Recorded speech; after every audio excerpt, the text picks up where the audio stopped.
What's going on? I'm your host, Talking Face, and this could be news brought to you by Royal Family Studios. I'm fully convinced that the Democratic Party and the leftist media only know one subject, and that's propaganda. Because they sure as heck don't know math. Just across the street, as you mentioned at the top of the debate, is the theater where 9 people were shot and killed inside the Mother Emanuel Church. We all remember that day back in 2015. In those 25 years, we've had Columbine, Newtown, Parkland, Las Vegas. We could go on and on. Vice President Biden, I want to start with you. Why should anyone have faith that you're the one who can get this done now? Because I'm the only one that ever got it done nationally. I beat the NRA twice.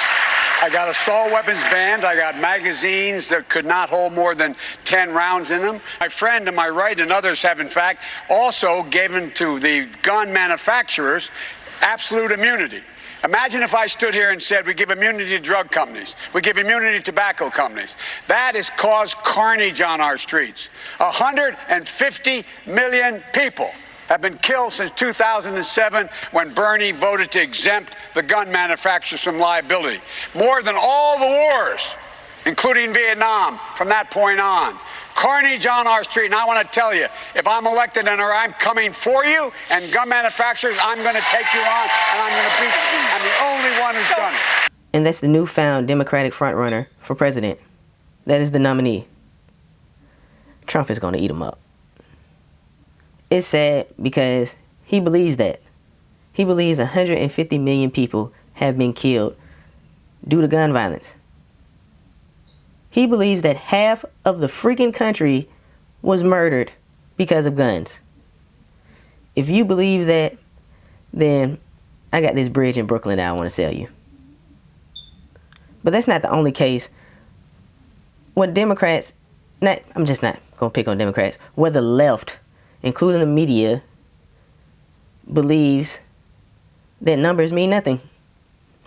They just do not understand math. A tweet came out where they were talking, pretty much attacking Mike Bloomberg. Bloomberg spent $500 million on ads. The U.S. population is 327 million. He could have given each American $1 million and still have money left over. I feel like $1 million check would be life-changing for most people, yet he wasted it all on ads and still lost. And the media ate this up. Listen to what this anchor had to say on MSNBC.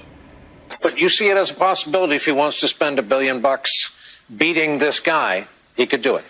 Absolutely. Somebody tweeted recently that actually with the money he spent, he could have given every American $1 million. I've got it. Let's put it up on the screen. When I read it tonight on social media, it kind of all became clear. Bloomberg spent $500 million on ads. U.S. population 327 million. Don't tell us if you're ahead of us on the math. He could have given each American $1 million and have had lunch money left over. It's an incredible way of putting it. It's an incredible way of putting it. It's true.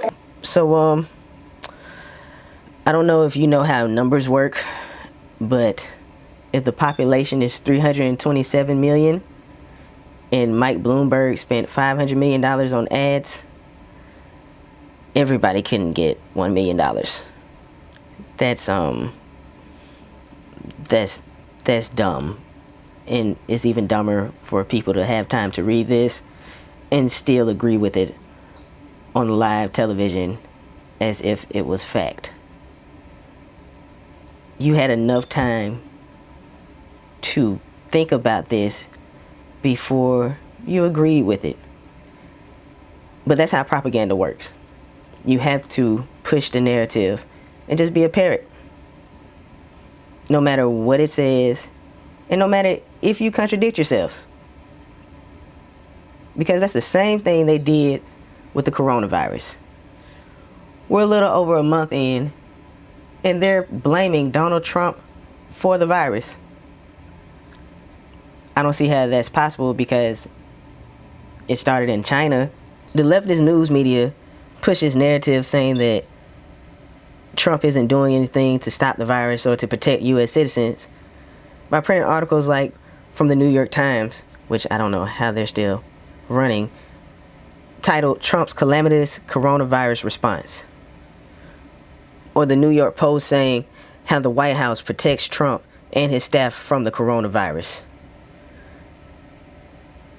Like insinuating that Trump isn't doing anything about it, and they're just trying to cover up something or other. I don't know what it would be.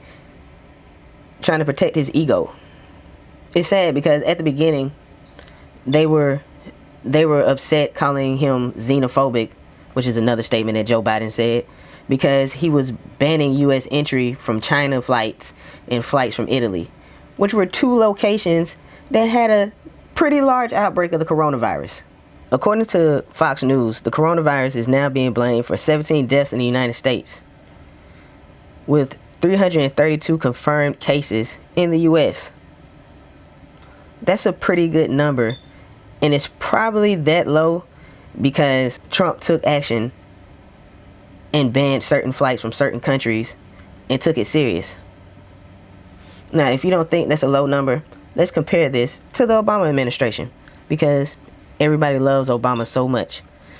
But do y'all remember the H1N1 virus, also known as the swine flu?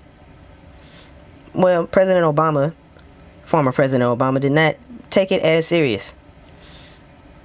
According to the CDC, the virus that attacked America in 2009, from April 12, 2009 to April 10th, 2010, approximately 60.8 million cases across the United States were due to the H1N1 virus, and 12,469 people died because of it. But you didn't hear anything about it to the extent where it was a pandemic and the news was trying to scare everybody and blame the president, because everybody loved Barack Obama. But the numbers don't lie, people. Trump is still doing a pretty good job as president. Like, I don't agree with him on certain things. One being the spending that he's doing, because he's really doing too much of it. And I really want that wall to be put up faster, because he should protect the United States citizens from illegal immigrants. But he's doing a good job when it comes down to the coronavirus and his action on it. And the news is steadily spewing propaganda and trying to trick people. And they can't have it both ways. Either he's wrong for banning people entry into the country from those countries on flights from those countries that have outbreaks of the coronavirus, or he's not doing anything and he's not trying to help Americans stay safe. You can't have it both ways. I was going to touch on Billy Porter being the new fairy godmother for the new Cinderella movie. He'll be called Fab G, but I mean, all I'm saying is it's kind of weird and he's taking jobs from women. But what do you think? Do you think Trump isn't doing anything? Or do you think he's still doing a pretty bang-up job as president? And do you believe that the left should take some math classes? Let me know in the comments. Please like and share our content. Subscribe to the page. We out.